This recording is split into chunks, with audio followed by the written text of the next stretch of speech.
Parmi ceux qui haïssent, heureux sommes-nous de vivre sans haine.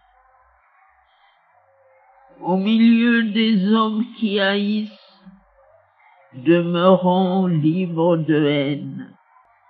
Parmi ceux qui souffrent, heureux sommes-nous qui vivons sans souffrir.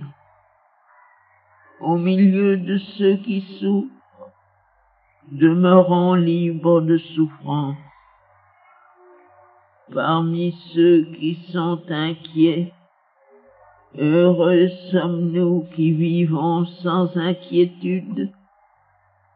Au milieu des inquiets, demeurons libres d'inquiétude.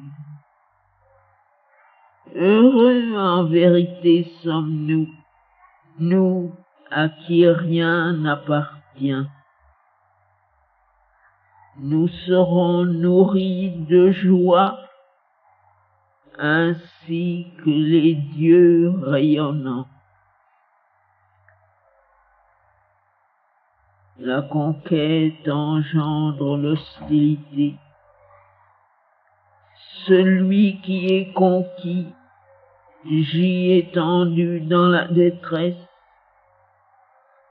L'homme paisible se repose dans l'allégresse, dédaignant à la fois la victoire et la défaite.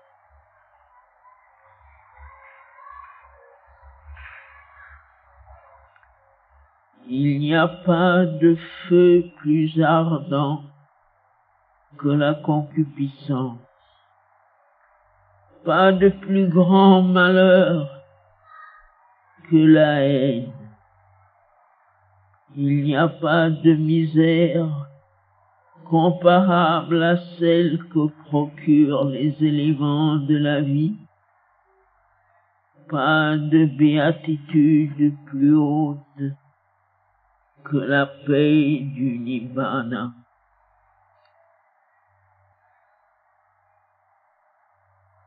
La faim est la pire des maladies. Les éléments de la vie constituant l'existence causent les pires détresses. Pour qui sait cela, d'accord avec les faits et la vérité, le Nibbana devient la plus haute béatitude. La santé est le plus grand bienfait.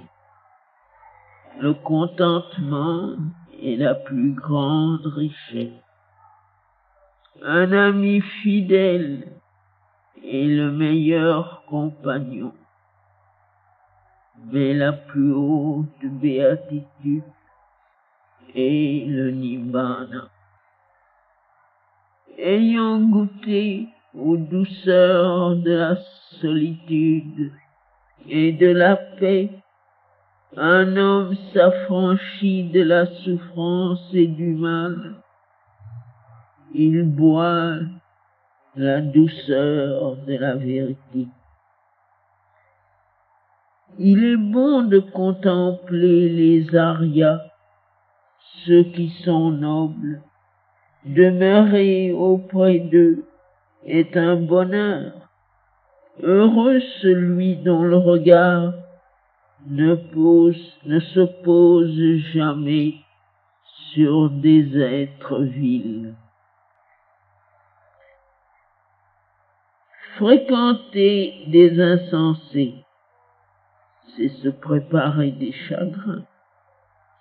Vivre avec des insensés est en toutes circonstances aussi fâcheux que de vivre avec des ennemis. Demeurer en compagnie des sages, c'est goûter le même bonheur que celui de vivre au milieu des siens. Aidons recours à la société du sage.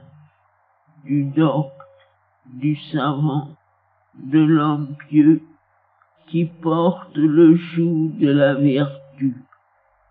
Suis l'exemple de l'être bon et sage, comme la lune suit le chemin des étoiles. Un des versets ici est très joli. Il pourrait être traduit ainsi. Heureux celui qui ne possède rien, il se nourrira de la joie des dieux rayonnants.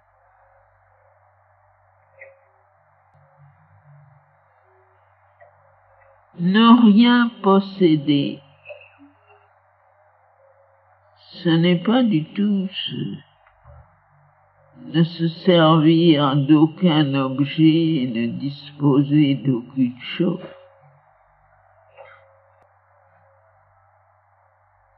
Heureux celui qui ne possède rien, ça veut dire celui qui n'a pas le sens de la possession.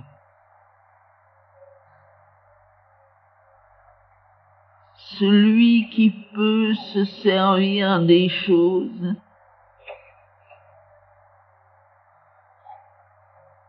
quand elles viennent à lui, en sachant qu'elles ne sont pas siennes, qu'elles appartiennent au Suprême, et qui, pour la même raison, quand les choses s'éloignent de lui,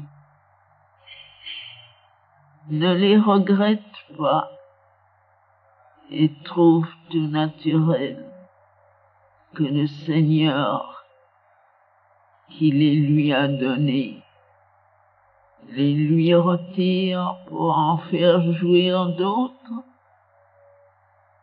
et qu'il y a une joie égale dans l'usage des choses et dans l'absence des choses. Quand on les a à sa disposition, on les reçoit comme un don de la grâce. Et quand elles vous ont quitté, quand elles vous ont été retirées, on vit dans la joie du dénuement. Parce que c'est le sens de la propriété qui vous attache aux choses, qui vous rend leur esclave, tandis que autrement on peut vivre dans une joie constante et dans le mouvement perpétuel des choses qui vont, qui viennent, qui passent, et qui apportent avec elles à la fois le sens de la plénitude et quand elles s'en vont, la joie du détachement. La joie. La joie, c'est de vivre dans la vérité. C'est de vivre en communion avec l'éternité, avec la vie véritable, la lumière qui ne s'éteint point. La joie, c'est d'être libre de la vérité, de la liberté véritable, la liberté de l'union constant, invariable, avec la volonté divine. Les dieux, ce sont ceux qui sont immortels, qui ne sont pas liés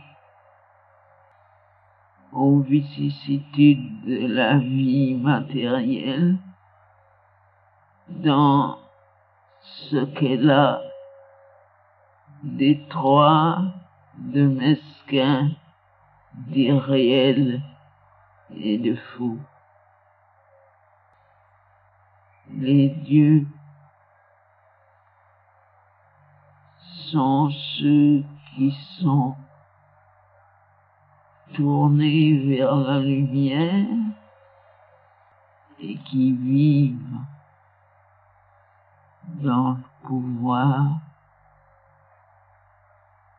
et dans la connaissance.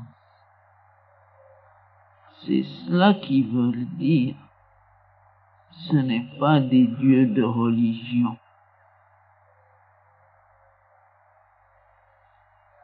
Ce sont des êtres qui ont le caractère divin. Ils peuvent vivre dans des corps humains